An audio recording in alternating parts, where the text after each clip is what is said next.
Hello, everyone. Welcome back to Astrology Victoria under the Astro Blanket. What happened to the Astro Blanket? Under the Sag blanket. It's a mandala. Well, anyway, welcome back to Astrology Victoria with your hosts, Dulcie and where is she? I don't know. Tatiana. There she is. There you are, Dulcie. So nice to see you. And today we're going to be discussing in our Archetype series. What are we discussing, Dulcie? We are talking all about Sagittarius. So we've gone through a lot of the zodiac and we've finally made our way to Sag, and we are very excited about it. Yes, I'm free to do whatever I want. Not really. It's all in here. We are free. It's all in here. I'm wise and old. Okay, so let's go with the basics of the Sagittarian energy. Dulcie, what are the basics of our Sagittarius? Yeah, so it is a masculine energy, and it is a fire sign, and it is mutable. So it is,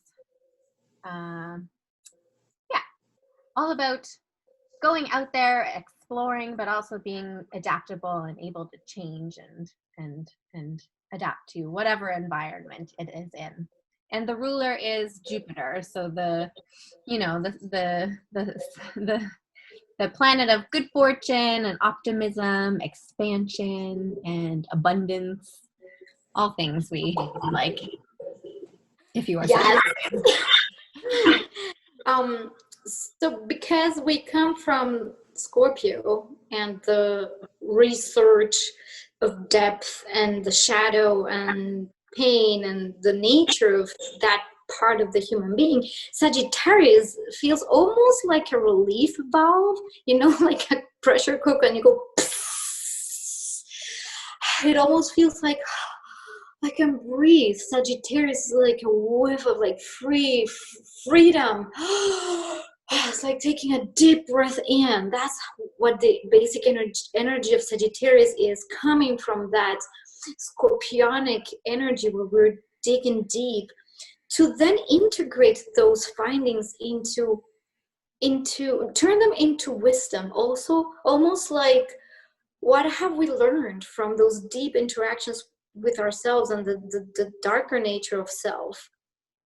And then Sagittarius presents this like silver lining to everything.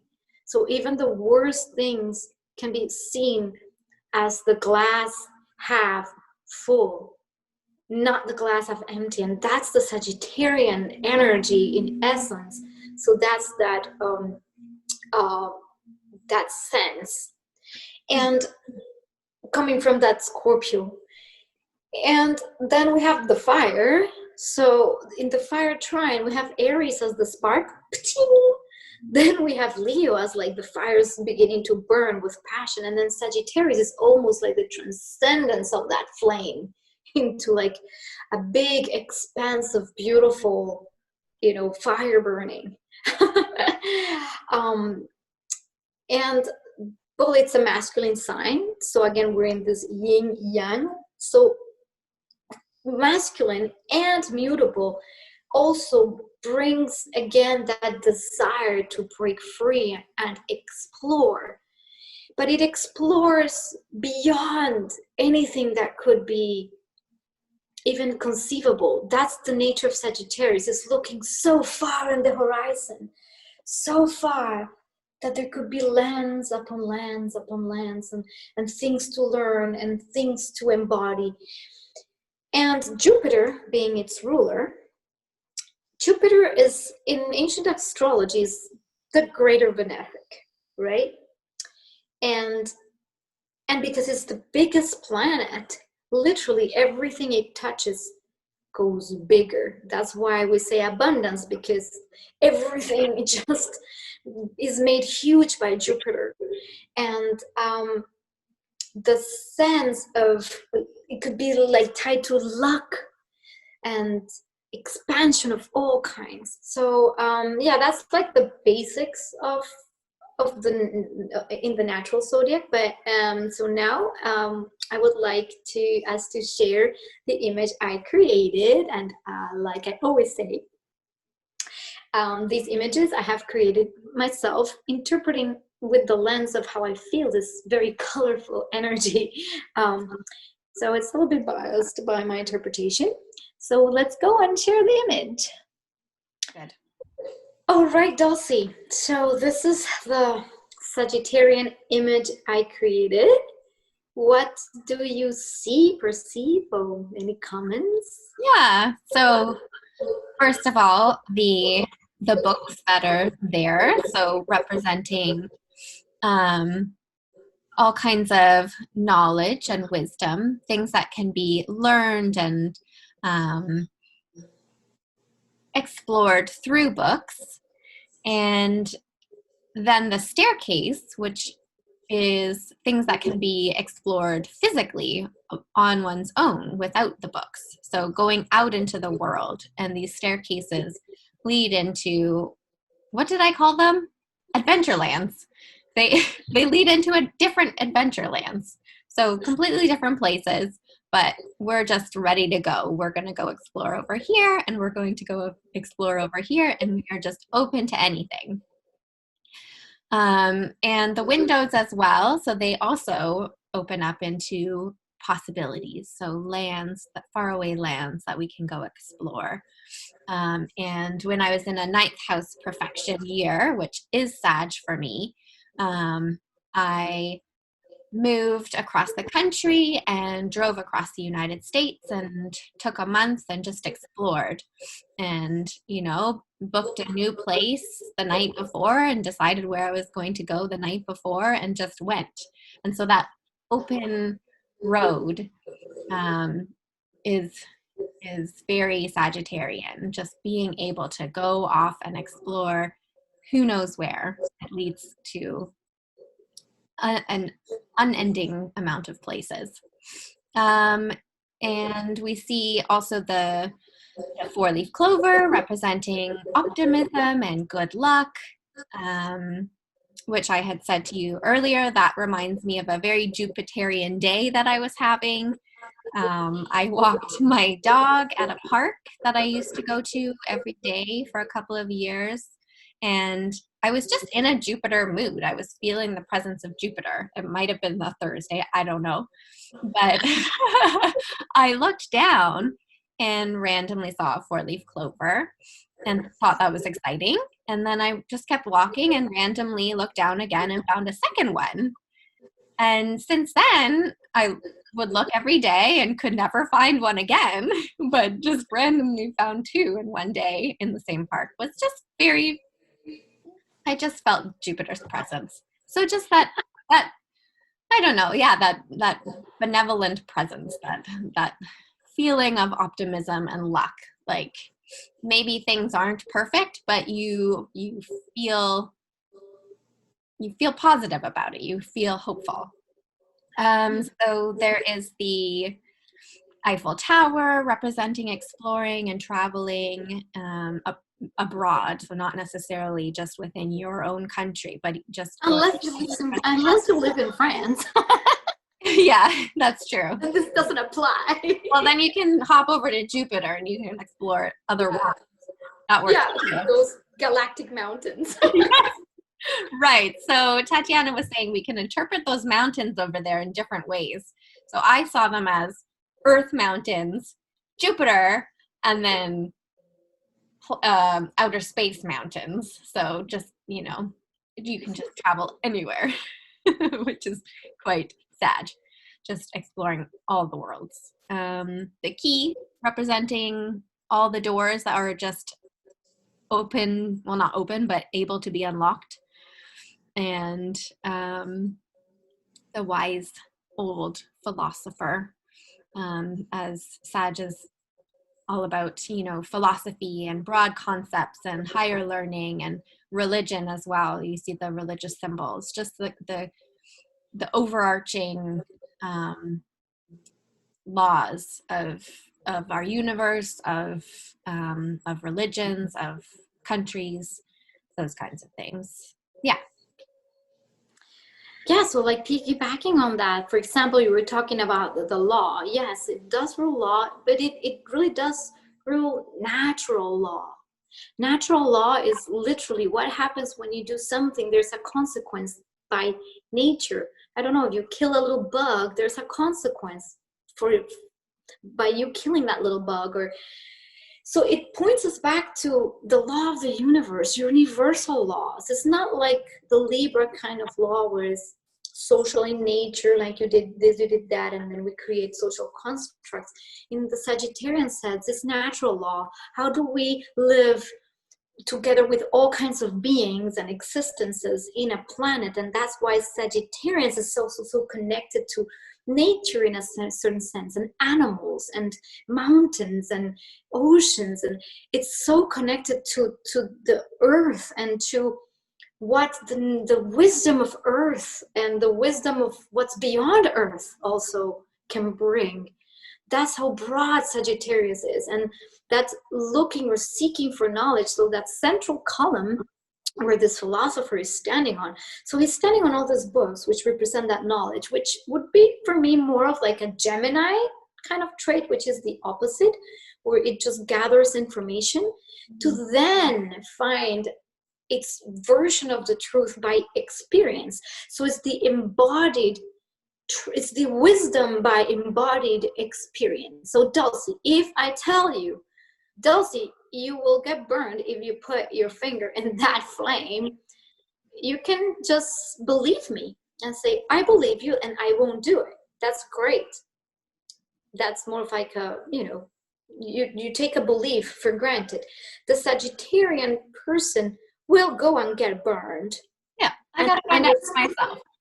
I gotta find out for myself. And it does, ouch, it did burn. Now I can teach or show others that it actually does happen.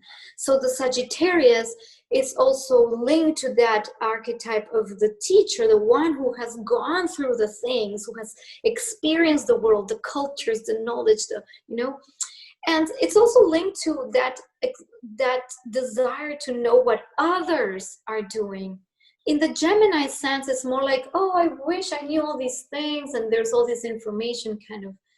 When we go to Sagittarius, it's really a desire to know what have others done with their truths, what are other people's ways of interpreting their realities, and how have they constructed belief systems. And then I, as a Sagittarian, can go and say, I will construct my belief system by following this path or that path or whatever rings true to me. And usually it's tied to finding a higher truth that doesn't even come from, it's like an inner knowingness, basically, of what truth is. Even though truth is variable, right? Depending on the moment, depending on the time, depending on everything. The Sagittarius kinds of finds that inner truth by the actual embodiment and exploration of different philosophies. And it reaches, you see in this picture, there's that like kind of that opening there, that's this light. And then there's this page on the corner, you see it's like almost a page turning. So this Sagittarian impulse of going towards the horizon, exploring one and exploring something else, but guess what? That could even just be an illusion. So you just rip that page and maybe there's something behind that. And maybe behind that, there's something behind that. So the true sense of wisdom and truth that the Sagittarian archetype brings is that we will never know everything. It's impossible. It's literally, the wisdom is held in knowing that you don't know. That there's always going to be something else that will ring true, even if there is a personal truth to a certain moment or a certain belief. And that's why it rules over belief systems and religions and philosophy, because there's always going to be a moment where there's something that rings true, but then it moves on. So the real nature of that Sagittarius is to keep that anchor in the Gemini, which is like the anchor. It's like, well, you still always will need to keep curious, and the Sag will definitely go and expand into all those horizons. And that endless possibility, like that page turning effect is incredibly exciting to a Sag person. Just there's so much out there to explore. Yeah, and that's why you just it's so restless. It just wants to keep moving. It wants to keep moving on and learn and feel at home wherever they are. They gather with people. They share the knowledge. They share the experience. Move on. There's another one and another one and another one. And you see, there's the centaur. So of course, Sagittarius is represented by the centaur, and there's a tiny little centaur in that open window, and it's almost like it's kind of standing there, almost already pointing his arrow, and the Sagittarius is like pointing that arrow to shoot for the stars or as far as it can go. That's kind of that relationship. And the centaur, it's also that representation of that's merging with the animal and the human. It's almost like merging the earth with the human, or the human experience with the natural experience. And that's why Sagittarius also rules horses, and wild horses is like the pure representation of that strength and that vitality. You would never be able to tame really a wild horse. I mean, you can, but it's that presence that is just unstoppable. And it's so beautiful, so wide, so expansive. Yeah. And windows are always open. Unlike, the Saturnian, more constricted energies that we will see later, which are more closed, the Sag or Jupiterian energies are just always open. There will never be a closed window when we talk about Sagittarius. It's just always there, and the key's there, and it's your journey to just jump through that window and go explore. So that's that's about it. Oh, and the fire. So there's this kind of fire there that it could be also like the fire of like knowledge as well. Like it's a fire sign, right? But it's underneath the feet of this like philosopher, kind of igniting that towards like up towards that truth, which is that central column, which in the end is the center, right? You can be all around and do all this, and it's the center. And the cards represent also this kind of luck. It's all these aces. It's almost like luck, luck, luck, luck, luck.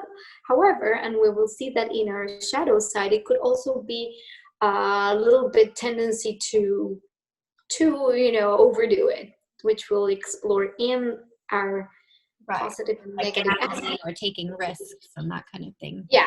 So with this being said, Dulcie, what are those positive traits of the Sagittarius? Okay. So on the more positive side, so I have freedom and possibility as key concepts for Sagittarius. Freedom for self and freedom for others. So very, very interested in being able to experience freedom, but also fighting for others to have that as well. Open to new ideas. Exploring everything, higher learning, so interested in what knowledge is out there to be gained, constant change, so very interested in or lack of interest in redundancy in the same routine every day. Just having some variety in life is important to a Sag person. And when we go on adventures, we go abroad and we're experiencing all kinds of new things. That's very exciting and fulfilling for a Sag. Gaining new knowledge and wisdom, open-hearted, bluntly honest, and unpredictable. Yeah, I have to add to that. I have wise. Well, we said free and knowledgeable, same along those lines. Fair, which is basically what you say you want to make sure that everybody gets that sense of freedom. Justice. Optimistic, for sure. It could be the philosopher, the teacher, the gypsy, the scholar, and the pilgrim. So all of this ties into that energy of, let's go. On to the new horizons, to infinity and beyond. Buzz Lightyear. He was probably a Sag. Anyway, so, and how about the shadow side, or more of negative qualities, or where it could go wrong for Sag? Yeah, so I have restless, easily bored, non-committal, reckless and irresponsible, emotionally detached, and unreliable.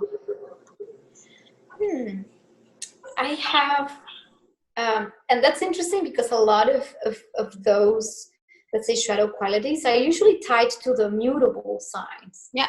Right? So the mutable cross, Virgo, Pisces, Gemini, Sag, because precisely mutability requires that amount of flexibility that it could potentially get people feeling like they're constrained and they need to just break free, and then that's what the flakiness can go into that.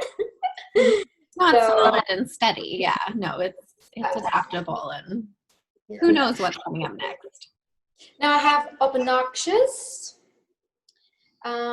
fanatic, overbearing. And the reason being is because once somebody has found a truth, then maybe in the shadow qualities, like, that's the truth, that's it. There's no openness. Because of the polarity in Gemini, which is completely like that. In Sag, when that openness kind of narrows because I already found the truth and that's it, then it could become like dogmatic. Like, this is it and this is it, and then it becomes almost like rigid in its view. That could be, or the one that's so intensely big that it's like, whoa, okay, like, whoa, we know, okay, whoa, it's too much, right? That could be one of those, too much optimism, yay! And it's like, hey, we're in a funeral. Can you just like tone it down? You know, that's a little bit of, you know, that exaggerated quality. It could also be the gambler, because again, I'm so lucky and I always win and I just overshoot the mark. And oops, you know, so it's like this unending desire to keep, you know, so you could just gamble with that luck and not just, you know, calculate the risk. It's like, it's a little bit like you said, it's reckless. You could just not even calculate risk because there's no risk. I could just jump out this mountain and fly. Not really.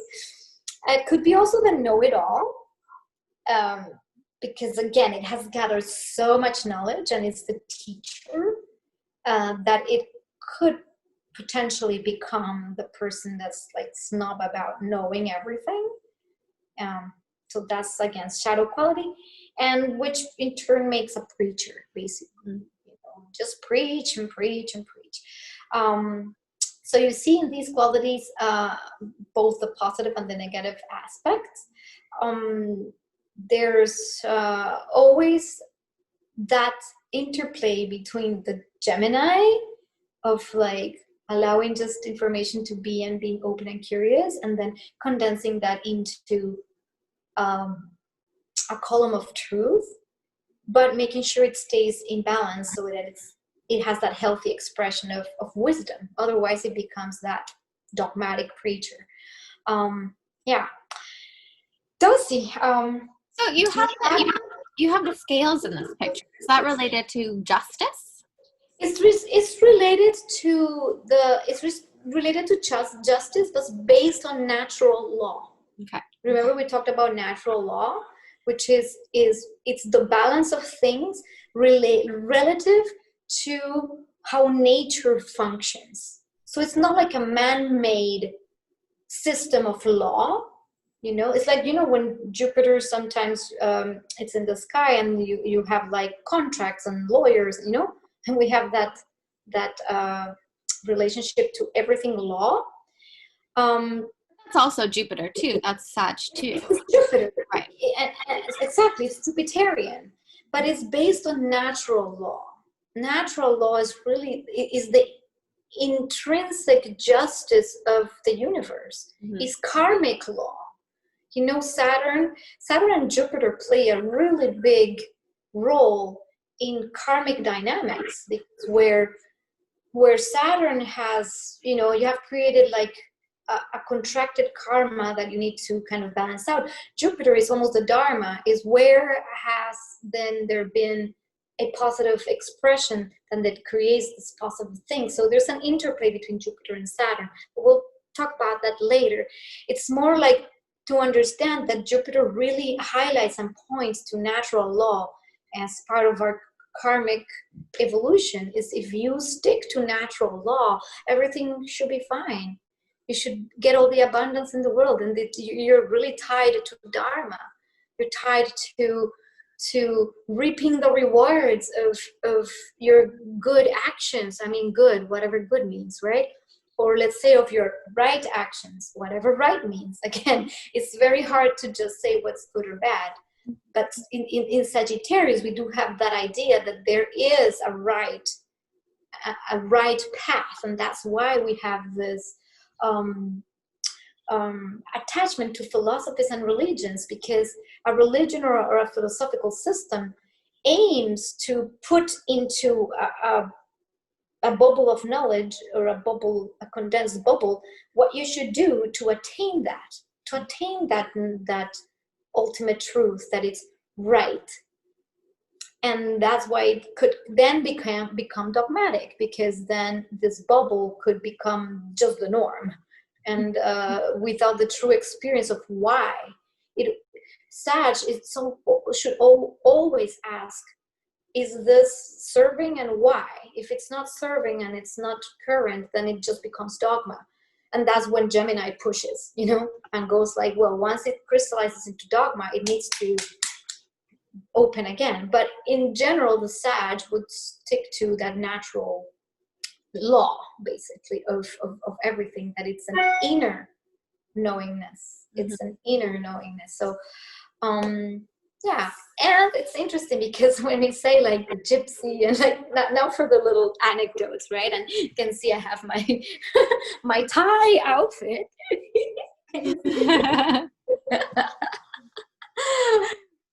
So I'm wearing this, you know, I always wear these kinds of earrings. I got them in Thailand. I love them.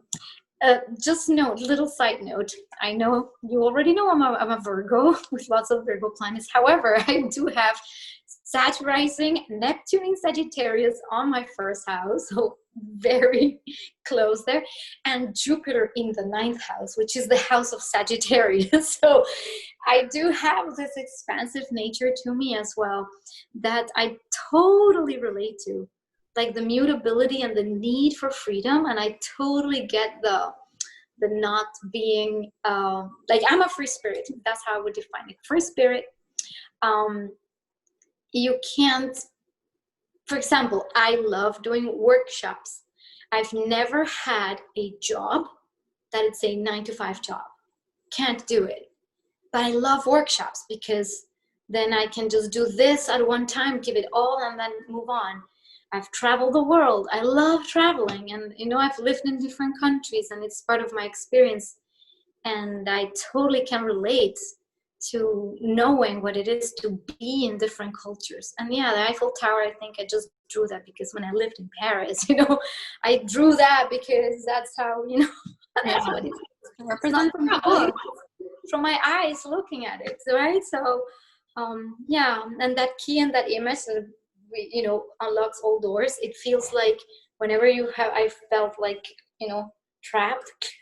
And the colors, okay, so Sagittarius has all this colorful vibe to it. Very hippie, okay? You can also, I mean, I don't want to put that out there as any, that it would ever be felt or seen as derogative, because it's not. But it's kind of that hippie vibe, right? Of the gypsy, the nomad that will just live in a caravan. And I do have a friend who has 4 planets in Sag, go figure, and guess where he lives? In a caravan? He does. He does, and then he sleeps under the stars up there on that mountain. You see that? I'm gonna show you the little mountain up there. Sometimes he comes see me, and then he'll park his van and then sleep there. And I am like, well, I know as much as I have some Sagittarius in me, how do you do that? Like he's like, I just want to be everywhere. Mm-hmm. And just be able to move and be able to stay with nature or wherever I would feel like. Very interesting, you know. And we forgot to mention like the foot and mouth disease that Sagittarius can have sometimes, because they're so bluntly truthful that sometimes they will not. I mean, there's like a internal sense of truth and honesty for Sag. They'll say it as it is. And sometimes saying things as it is can be like, ooh, you know. Yeah, I have a lot of experience with that, being a mix of Aries and Sag. Just growing up, I really had to learn how to. There was no bad intent behind it, but I would just say, yeah, like, this is the truth. Like, why wouldn't you say that? Yeah, there's grow up and you realize you can't just say things to people, but yeah, there's no politically correctness like of the Libra, you know. There wouldn't be that. There would be more like, I just blurt it out with the fire, and yeah, it's coming out. It's coming out big. Yeah. Also the sense of humor, we forgot to mention that. You know, Sagittarius is so tied to sense of, you know, to fun, and just have a great sense of humor, big laughters, you know, big smiles. So it's always like so cheerful, so optimistic. Mm-hmm. So I'm fully Sagittarian today. It's an eclipse in Sagittarius. So of course, today. Oh man, it's like do this. Yeah, this is, by the way, 2020, if you know what I'm talking about. The big eclipse that happened on 2020, that's what's today, and it's in Sagittarius, so somehow lighting up something in my first house. Dulcie, any other anecdotes you would like to share of the Sagittarius? Yeah, I can't think of any Sag people specifically. I knew somebody in undergrad who, I don't know his chart, but he was just... I met him because he was organizing a huge fundraiser. He got to the front of the class and presented this fundraiser of him traveling across Africa for a certain purpose. And he was getting people on board. And I talked to him afterwards, and just like instant friends, because he was just so open and cheerful and just had that big personality. And still does. Like he does all kinds of charity work. He has his own business of some sort. Just big, you know, but also very jovial and friendly and loves other people. So that to me is quite Sag. And he traveled the world at a very young age. Just from my own anecdotal experiencing Sag, like I'm in university forever, it seems. There's no end to it. Like I just keep signing up for courses. And I do love to travel. I also have Saturn in Sag, so I think that tempers it a bit. Like that wanting to explore and be out there and live in a van. I love that. But for doses of time, I want to come back home and settle and then get ready to do it again. I'm not a free spirit. I can't just do it forever. So whereas I have Jupiter, not in Sag, but I have a 9th house Jupiter in Leo, go figure. So, yeah. And I've always had the most amazing luck in getting the best higher education. So can we be pompous now and say I have 2 master's degrees, but it was not like hard earned. It was just, I just magically plopped into these programs, and I had the best teachers, like renowned teachers. Every time I go to study something, I end up with this like eminence of teachers that and always randomly, like even I'm gonna even mention one of our astrology teachers, Ren Butler, who we absolutely adore. Yeah. And he just happens to live here in Victoria, and we just kind of randomly met, and you don't know who the person is. And when we were beginning to study astrology, it was like, oh yeah, there's an astrologer here. And now that we're participating in his archetypal astrology courses, like this man has written amazing books. Like even he wrote this book. This is like reference book for me, like the archetypal universe. And he wrote like 3 different books, and it's like, how did I end up with such an eminence, like just around the block? And then it's great. And then I feel so lucky every time that comes to higher education. I end up with like the best of the best of the best of the best. And then and I keep studying and studying, and then yeah, same thing. It's very interesting how then I want to be. I love teaching. That's my other thing. Like I always feel that I want to be in the role of the teacher, but at the same time, I always want to be in the role of the student, which is part of that 9th house Sagittarian energy. You're always ripping those pages.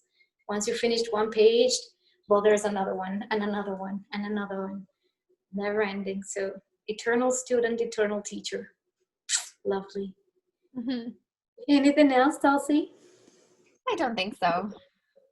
No. So shall we wrap it up? We shall. We shall, with our mandala blanket. Bye, Dulcie. Thanks, guys. See you next time. Uh, Bye-bye. Bye-bye. Bye-bye. Wait, I forgot to mention something. I know. Thank you so much for tuning in. If you like our content, please like, share, subscribe. That helps the Google, the YouTube algorithms to find this and make it more expansive to the whole world. And also, we would like to hear your stories in the comments. Like if you know Sag people, if you have a lot of planets in Sagittarius, or you have moon, rising, or sun, please, we want to hear about you and what your stories are and how you feel, because that helps nourish the archetype. And the other thing, if you like the images that you see, like that Sag image, I have created a collection of beautiful products on Society 6, a website that supports artists, where you can find these images in different things, and that would be very awesome if you would like to check it out and get yours of any kind. So that's it. So with this being said, I think we're going to wrap it up. And we will see you in the next video. Bye, guys. With Capricorn. Yes. Bye-bye. Bye. Bye, Dulcie. Bye. Mandala blanket today. Kumbaya.